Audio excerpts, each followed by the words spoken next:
నమస్కారం అందరికీ. ఇంకొకటి ఇంట్రెస్టింగ్ టాపిక్ పరిశోధన. పుస్తకం తోడుంటే వయస్సు పెరిగే కొద్దీ మతిమరుపు రావడం, మాటలో తడబాటు, చురుకుదనం తగ్గడం సహజం కదా. అయితే 90 ఏండ్లు దాటిన కాగ్నిటివ్ స్కిల్స్ని తగ్గకుండా చేసే ఒక చక్కని పరిష్కారం కనిపెట్టారు ఫిన్లాండ్లోని హెలింకి యూనివర్సిటీ శాస్త్రవేత్తలు. అదేంటో తెలుసా? వీలైనంత ఎక్కువగా చదువుకోవడమేనట.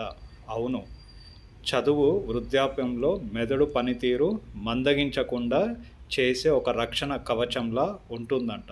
ఇందుకోసం 90 నుంచి 97 ఏండ్లు మధ్య వయస్సు వాళ్ళని 50 ఏండ్ల పాటు అధ్యయనం చేశారు. 50 ఏండ్ల పాటు వీళ్ళలో 12 ఏండ్లు అంతకంటే ఎక్కువ కాలం చదువుకున్న వాళ్ళలో తక్కువ చదువుకున్న వారితో పోల్చినప్పుడు మతిమరుపు సమస్యలు కానీ, భాషాపరమైన ఇబ్బందులు కానీ ఎదురవ్వలేదు. మధ్యలో బీపీ వంటి గుండె జబ్బులు ఎదురైన చదువుకున్న వారు 95 ఏండ్లు తర్వాత కూడా చురుకుగానే ఉన్నారట.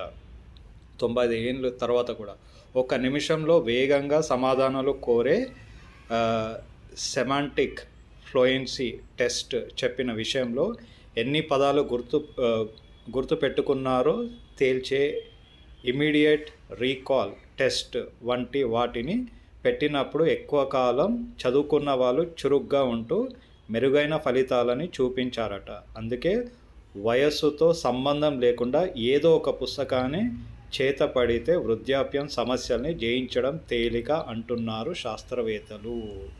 సో ఒక రకంగా చదవడం వలన మతిమరుపు అనేది రాదు అనేది అర్థమైంది. సైంటిస్టులు 50 ఏండ్లు అధ్యయనం చేశారు, పరిశోధన చేశారు, రీసెర్చ్ చేసి వాళ్ళు కనిపెట్టింది ఏంటంటే ఎవరైతే డైలీ పుస్తకం చదివే అలవాటు ఉంటుందో వాళ్ళకి మతిమరుపు వచ్చే ఛాన్సెస్ తక్కువ. సో అందరూ రోజు ఒక 2 పేజీలు చదవండి. Thank you.